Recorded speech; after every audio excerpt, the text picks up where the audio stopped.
Hello friends, welcome back to my YouTube channel that is Savvy Forensics. So friends, forensic ballistics की ही series में आज हम next बात करने वाले हैं what is muskets and what is shotgun. So basically इस वाले टॉपिक में मस्केट्स एंड शॉटगन्स क्या होती हैं उनके बारे में पूरी डिटेल्ड इन्फॉर्मेशन हम लेंगे, जितने भी आपके लिए इंपॉर्टेंट है एक फोरेंसिक एस्पिरेंट को पता होना चाहिए इनके बारे में। और जो जो क्वेश्चंस आपके नेट के एग्जाम में पूछे जाते हैं तो उन सभी के बारे में आज हम बात करने वाले हैं। ठीक है, तो चलिए स्टार्ट कर लेते हैं अपने आज के टॉपिक को। सबसे पहले हम बात कर लेते हैं शॉर्ट गन्स की। जो आपकी शॉर्ट गन्स होती हैं, it is a smooth bore shoulder firearm and are designed to fire special projectiles that is slug. आपकी जो जितने भी शॉर्ट गन्स होती हैं वो सारे के सारे स्मूथ बोर की फायर आर्म्स होते हैं। ये सारे के सारे शोल्डर फायर आर्म्स होते हैं जिनको कि आप शोल्डर का यूज़ करना पड़ता है फायर करने के लिए। ठीक है, ये सारी कैरेक्टरिस्टिक्स तो मैं आपको पहले ही बता चुकी हूँ जब मैंने आपको क्लासिफिकेशन पढ़ाया था। ठीक है, इसके अलावा इसमें जो इम्पोर्टेंट पॉइंट है वो है जो अलग तरह का इसमें स्पेशल टाइप का प्रोजेक्टाइल यूज़ किया जाता है। जनरली जो भी फायर आर्म होता है या जितने भी राइफल फायर आर्म्स होते हैं उसमें सिंगल प्रोजेक्टाइल का यूज़ किया जाता है, लेकिन जो शॉटगन्स होती हैं इसमें बहुत सारी छोटे छोटे स्मॉल लेड की बॉल्स यूज़ करी जाती हैं जिसको कि हम स्लग कहते हैं। ठीक है, they are also termed as scatter guns. जो आपकी शॉर्ट गन्स होती हैं इसको स्कैटर गन्स भी कहते हैं। स्कैटर गन्स अब क्यों कहते हैं? स्कैटर गन्स इनको इसलिए कहते हैं क्योंकि मान लीजिए अगर ये आपकी फायर आर्म है या आपकी कोई भी फायर आर्म है, शॉर्ट गन है, तो इससे जब आप फायर करेंगे तो आपके जो प्रोजेक्टाइल्स होंगे इसमें बहुत सारी बॉल्स होती हैं। तो जैसे ही आपने फायर किया तो मान लीजिए जब जिस टाइम फायर हुआ है उस टाइम पे इनका डायमीटर आपस में जो इनकी डिस्टेंस है वो इतनी है। फिर धीरे धीरे इनके आपस की डिस्टेंस बढ़ती जाती है एंड जब वो अपने टारगेट को हिट करती हैं तो वो स्कैटर्ड फॉर्म में होती हैं, मतलब वो एक दूसरे से दूर जाती रहती हैं। जो आपका जो भी टारगेट होगा तो अगर वो मूवमेंट मतलब मोशन में भी होगा फिर भी वो जो बुलेट्स होंगी वो उसको हिट कर ही जाएंगी। ठीक है, इसमें बहुत सारे कई छोटे छोटे स्मॉल लेड की बॉल्स का यूज़ होता है जिसको कि हम स्लग कहते हैं। एंड इसमें जब भी फायरिंग होती है तो इसमें जो आपके प्रोजेक्टाइल्स होते हैं कई सारे एक साथ में बहुत सारे निकलते हैं एंड उनके बीच में धीरे धीरे करके डिस्टेंस जो होती है वो बढ़ती रहती है। इसलिए इसको हम स्कैटर गन्स कहते हैं क्योंकि इसमें स्कैटरिंग होती है जो प्रोजेक्टाइल्स होते हैं जो स्लग्स होते हैं उनके बीच में। Then diameter of shotgun's bore is more than rifles and composition of its ammunition is different from other firearms. जो आपकी शॉटगन्स रहती हैं इनका जो डायमीटर होता है ये भी आपकी जो राइफल्स होते हैं उनके कंपैरिजन में ज़्यादा होता है। शॉटगन्स का जो डायमीटर रहता है वो ज़्यादा होता है in comparison to rifles. And इसमें जो इसका जो एम्यूनिशन होता है उसका जो कॉम्पोजिशन होता है वो भी आपकी राइफल गन से या जो भी अदर तरह के फायर आर्म्स होते हैं उनसे बिल्कुल डिफरेंट होता है। ठीक है, इसमें क्या डिफरेंसेस होते हैं इन सब के बारे में हम बाद में बात करेंगे जब हम कार्ट्रिज के बारे में पढ़ेंगे तब। ठीक है, अभी हम थोड़ा सा और आगे चलते हैं। यहाँ पे shotguns barrel have varied bore diameter and are designated by a number and gauge और bore. Thus, in a 12 bore shotgun, the internal diameter of barrel is equal to the diameter of a spherical lead ball made of pure lead and 12 such lead balls which correspond to the diameter of barrel and together weigh a pound. जो shotguns रहती हैं उनकी जो barrel होती है वो अलग अलग बोर डायमीटर की होती है जिसको हम अलग अलग नंबर से अलग अलग गेज या फिर बोर से डेजिग्नेट करते हैं। गेज और बोर लगभग एक ही चीज़ होती है। डिफरेंस ये है कि जो गेज रहता है वो जनरली आपके शॉटगन्स में मेज़र होता है क्योंकि शॉटगन्स में किसी भी तरह के लैंड्स एंड ग्रूव्स प्रेजेंट नहीं होते हैं एंड उसमें जो गेज रहता है उसमें जो आपका बैरल का जो भी आपका डायामीटर रहता है उसको मेज़र करना पड़ता है। लेकिन जो आपका बोर होता है वो जनरली राइफल फायर आर्म्स में मेज़र होता है क्योंकि उसमें लैंड्स एंड ग्रूव्स प्रेजेंट होते हैं। जो अपोजिट लैंड्स होते हैं उनके बीच के डिस्टेंस मेज़र करी जाती है उसको हम उसको हम बोर कहते हैं। ठीक है, सो ये मेजर डिफरेंस होता है गेज में एंड बोर में, तो ये भी आपको पता होना चाहिए। सो अगर हम मान लीजिए कोई एक शॉटगन है, 12 बोर की शॉटगन है, तो इसका क्या मतलब होता है? 12 बोर की शॉटगन का मतलब ये है कि जब आप 1 पाउंड लेंगे तो 1 पाउंड से आपको 1 पाउंड जो लेड आप लेंगे तो 1 पाउंड लेड से आपको 12 इक्वल साइज की बॉल्स बनानी पड़ेंगी। उनका जो वेट होगा वो 1/12 होगा। ठीक है, मतलब 1 पाउंड से आप 12 बॉल्स बनाएंगे जिनका साइज इक्वल रहेगा और उसमें इक्वल ही लेड यूज़ करना होगा। ठीक है, 1 पाउंड के लेड से आप 12 बॉल्स बनाएंगे लेड की, तो उसको हम बोल देते हैं 12 बोर शॉटगन, या इसको हम ऐसे भी कह सकते हैं जिस शॉटगन में 12 बॉल्स का यूज़ करा जाए जिनका जो टोटल वेट हम जब काउंट करेंगे तो 1 पाउंड होगा, तो उसको हम 12 बोर की शॉटगन्स कहते हैं। इसी तरह से बहुत सारे बोर की शॉटगन्स रहती हैं, जैसे कि 4 बोर की गन हो गई, 8 bore, 10 bore, 12 bore, 16 bore, 20 bore and 28 bore. So इतने बोर की शॉटगन्स आपकी अवेलेबल हैं। ठीक है, सो 4 बोर का सिंपल वही है कि आपके 1 पाउंड से 4 बॉल्स बनेंगे जिनका वेट इक्वल होगा। 8 बोर का मतलब है 1 पाउंड से आपकी 8 बॉल्स बनेंगे जिनका जो वेट होगा वो इक्वल होगा। एंड इतनी बॉल्स जो रहती हैं, जैसे कि 12 बोर है या 4 बॉल्स हैं, 8 बॉल्स हैं, तो उस शॉटगन में एक फायरिंग में इतनी बॉल्स आपकी उस फायर आर्म से बाहर भी निकलेंगी। मतलब आपके जो कार्ट्रिज रहेगा उसमें इतनी सच बॉल्स उसमें यूज़ करी जाएंगी फायरिंग के टाइम पर। ठीक है, सो जो आपका कार्ट्रिज रहता है उसमें मान लीजिए 12 बोर की गन है, तो 12 बोर की गन का जो कार्ट्रिज होगा उसमें आपकी 1 पाउंड से जो आपने 12 बॉल्स बनाई थी, तो वो 12 बॉल्स आपकी उस कार्ट्रिज में प्रेजेंट होगी। एंड जब आप फर्स्ट फायरिंग करेंगे एक फायरिंग में आपकी वो 12 बॉल्स जो रहती हैं एक ही बार में बाहर जाती हैं। ठीक है, सो इस तरह से आपकी 12 बोर की मतलब जितने भी बोर की गन शॉर्ट गन रहती है तो उसका ये इस तरह से उसकी नेमिंग करी जाती है। Generally short guns having pump action mechanism for loading, but in some modern shotguns like semi-automatic shotguns having automatic loading arrangement। सो जो शॉटगन्स होती हैं जनरली उसमें पंप एक्शन मैकेनिज्म यूज़ किया जाता है। पंप एक्शन मैकेनिज्म क्या होती है ये हम आपको अभी आगे पढ़ाएंगे जब ये सारा कुछ कंप्लीट हो जाएगा तब। सो एंड लोडिंग के लिए इसमें पंप एक्शन मैकेनिज्म का यूज़ किया जाता है। लेकिन जो अभी नई शॉटगन्स आ रही हैं, जो भी मॉडर्न शॉटगन्स आ रही हैं लाइक सेमी ऑटोमेटिक शॉटगन्स है, तो उसमें ऑटोमेटिक लोडिंग का अरेंजमेंट होता है। उसमें आपको बार बार मैनुअली सब कुछ नहीं करना पड़ता है, वो ऑटोमेटिक होती हैं। ठीक है, सो अभी हम अगर इसके कार्ट्रिज की बात करें सो इसमें इस तरह से आपकी कुछ फायरिंग होती है। जो भी आपका कार्ट्रिज होगा, जितने भी बोर की गन है उतने ही बोर का आपका कार्ट्रिज होगा, क्योंकि उसमें आपकी उतनी ही बॉल्स प्रेजेंट होंगी। सो जब आपको फायरिंग करनी होती है, तो जब आप फायरिंग करते हैं तो आपके जो बैरल के तो अंदर उसके बीच में स्कैटरिंग नहीं होगी आपकी बॉल्स के बीच में, क्योंकि जैसे ये बैरल है तो इसके बीच में तो डिस्टेंस ही नहीं मिल रही है, तो यहाँ तक तो पूरा ये ऐसे ही चलेंगी। जैसे ही आपके बैरल के मज़ल एंड से बाहर निकलती हैं तब उसमें धीरे धीरे से उसमें स्कैटरिंग होना स्टार्ट होता है। एंड अपने टारगेट तक पहुंचते पहुंचते उनके बीच में स्कैटरिंग इतनी ज़्यादा हो जाती है कि एक साथ वो बहुत सारे लोगों को किल करने के लिए भी मतलब काम आ सकती हैं। सो इस तरह की जैसे कि ये आप देख रहे हैं इस डायग्राम में, ये आपकी बहुत सारी छोटी छोटी सी शॉटगन्स हैं जो आपस में एक दूसरे से दूर जा रही है, इनके बीच में स्कैटरिंग बढ़ रही है।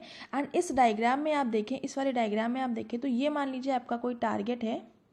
एक सेकेंड में क्लियर कर दूँ आपको चीज़ें विजिबल हो जाए। हाँ, ये आप इस डायग्राम में देखें तो ये मान लीजिए ये जो बर्ड है ये आपकी टारगेट है। ठीक है, तो आपने इसको मारने के लिए आपने फायर किया तो इसके इतने मतलब इसमें जो स्कैटरिंग इतनी ज़्यादा हो जाती है, क्योंकि जितनी डिस्टेंस होगी उसमें स्कैटरिंग उतनी ज़्यादा होगी, डिस्टेंस जितनी कम होगी स्कैटरिंग उतनी ही कम होगी। ठीक है, तो इसमें इतना ज़्यादा ये डैमेज कॉज करती हैं। इसमें ज़्यादा डिस्टेंस से हो रहा है तो ज़्यादा स्कैटरिंग होगी, कम डिस्टेंस से हो रहा है तो कम स्कैटरिंग होगी। ठीक है, एंड ये आप देख रहे हैं कि ये इसको तो किल किया ही किया है, इसको तो हिट करी ही है जो बुलेट थी। उसके अलावा जो आसपास का एरिया है इस सब एरिया में भी आपकी गन्स गई हैं, तो इस एरिया में और जो भी कुछ प्रेजेंट होगा तो उसको भी ये गन कॉज करती है। ठीक है, सो इस तरह की जो गन होती हैं शॉर्ट गन से होती हैं, ये काफ़ी ज़्यादा डैमेज कॉज करती हैं। अगर आपने शॉटगन्स की डिस्टेंस कम है तो बहुत ज़्यादा डैमेज कॉज करेगी, और डिस्टेंस आप ज़्यादा भी यूज़ कर रहे हैं तो वो काफ़ी ज़्यादा एरिया को कवर कर लेगी, जहाँ तक आपकी मतलब आपका टारगेट मतलब काफ़ी सारे टारगेट्स को एक साथ किल करने के लिए भी यूज़फुल होती है ये आपकी शॉटगन। ठीक है, सो इस तरह से आपकी कुछ शॉटगन रहती है। एंड इसके अलग अलग साइज़ के बोर रहते हैं, एक में 4, 8, 10, 12 इस तरह से बहुत सारे बोर की आपकी उसमें एक कार्ट्रिज में कई सारी जो स्लग्स रहते हैं, जो लेड बॉल्स होती हैं, उनका यूज़ किया जाता है। एंड जो मेन कंसेप्ट इसका यही है कि इसमें स्कैटरिंग होती है एक साथ में, मतलब जो सबसे ज़्यादा जो डैमेज कॉज करने वाली गन होती है वो आपकी शॉट गन होती है, ये आपको पता होना चाहिए। उसके अलावा एक साथ बहुत सारे टारगेट को हिट कर सकती है, एंड इसमें स्कैटरिंग होती है। एंड ये सारे कुछ इंपॉर्टेंट पॉइंट्स हैं जो कि आपको पता होने चाहिए शॉर्ट गन से रिलेटेड। ठीक है, एंड स्मूथ बोर की गन होती है, तो ये सारा कुछ आपको पता होना चाहिए। एंड 12 बोर शॉटगन का क्या मतलब होता है ये भी आपको पता होना चाहिए। ठीक है, तो यहाँ पर शॉटगन्स तो कंप्लीट हो गई हैं, इस पर इतना कुछ पता होना चाहिए मैंने आपको बता दिया है। इसके बाद में नेक्स्ट हम बात कर लेते हैं मस्केट्स की। So muskets evolve in 16th century and were replaced by rifles in 19th century. So जो आपकी मस्केट्स थी इनका 16th सेंचुरी में डेवलपमेंट हुआ था, इसका इन्वेंशन हुआ था, एंड इसको राइफल्स में कन्वर्ट कर दिया गया था 19th सेंचुरी में। ठीक है, इनको पहले जो सबसे पहले इनका डेवलपमेंट हुआ था उस टाइम पर इनमें मैच लॉक मैकेनिज्म का यूज़ किया गया था। पहले मैच लॉक थी, देन 17th सेंचुरी तक आते आते इनको फ्लिंट लॉक में कन्वर्ट कर दिया गया था, जितनी भी तरह की मस्केट्स उस टाइम पर अवेलेबल थी। ठीक है, सो आपको ये ईयर पता होना चाहिए कि इसका डेवलपमेंट कब हुआ था, इसमें कौन सी मैकेनिज्म यूज़ करते थे। ठीक है, then each early musket work often handled by 2 persons and fired from a portable wrist। ठीक है, सो जो बहुत पुराने टाइम की मस्केट रहती थी वो काफ़ी ज़्यादा हैवी रहती थी, इसलिए उनको ऑपरेट करने के लिए 2 पर्सनस की रिक्वायरमेंट होती थी, एंड एक पोर्टेबल रिस्ट की ज़रूरत होती, ताकि मतलब आप थोड़ा सा हार्ड हैंड होगा तो आप आराम से उसको फायर कर लेंगे, क्योंकि वो बहुत ज़्यादा टाइट होती थी। ठीक है, the weapon used by typically 5.5 feet long होती थी, उसकी लेंथ 5.5 फीट, एंड जो उसका वेट होता था वो 20 पाउंड्स होता था। दैट मीन्स 19 kg का उसका वेट होता था, 20 पाउंड्स 19 kg। ठीक है, तो ये भी आपको पता होना चाहिए, क्योंकि नेट के एग्जाम में ये सारे क्वेश्चंस आए हुए हैं, तो वही मैं सारे आपको बता रही हूँ। The musket has long bore stalled and usually taken bayonet at the muzzle needed for firing spherical box and shots. ठीक है, सो इसको जो है एक किसी जो लॉन्ग बैरल की मस्केट्स रहती है उसको किसी एक चीज़ पे इंस्टॉल करना पड़ता था, मतलब उसको स्टैंड करना होता था, एंड यूजुअली टेकन बॉनेट, मज़ल इन पे एक बॉनेट लगा होता था, जिसकी वजह से फायरिंग जो रहती थी स्फेरिकल या फिर बॉक्स या फिर जो आपकी शॉट्स हैं उस वो बॉक्स के पैटर्न में या फिर स्फेरिकल पैटर्न में, उसके लिए आगे साइड में कुछ लगा देते थे जिस भी पैटर्न में उनको फायरिंग करनी होती थी। ठीक है, सो ये तो हो गया। इसके बाद में there is no system of choke in muskets. So choking की कोई भी सिस्टम नहीं होता था मस्केट्स में।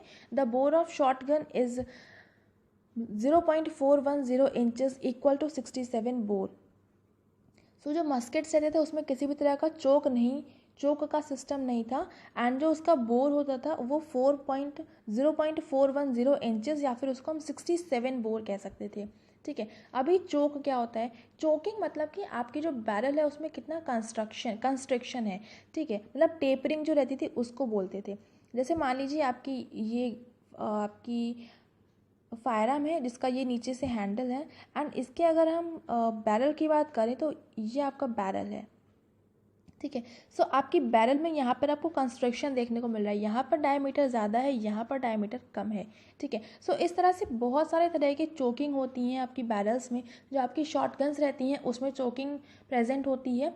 ठीक है, उसमें भी रिवर्स चोकिंग होती है, मतलब उसमें कुछ रिवर्स रहती है, इस तरह से उसमें चोकिंग होती है। आपकी जो शॉटगन्स होती हैं उसमें ब्रीच एंड के पास पे डायमीटर कम होता है, एंड आपका जो मज़ल एंड होता है वहाँ पर डायमीटर ज़्यादा होता है। ठीक है, सो ये आपकी चोकिंग होती है। चोकिंग को भी मैं आपको पूरा डिटेल में आगे बताऊंगी, लेकिन तब तक के लिए आपको इतना पता होना चाहिए कि शॉटगन्स में रिवर्स चोकिंग होती है, एंड जो मस्केट्स होते हैं उसमें चोकिंग की कोई भी सिस्टम नहीं होता है।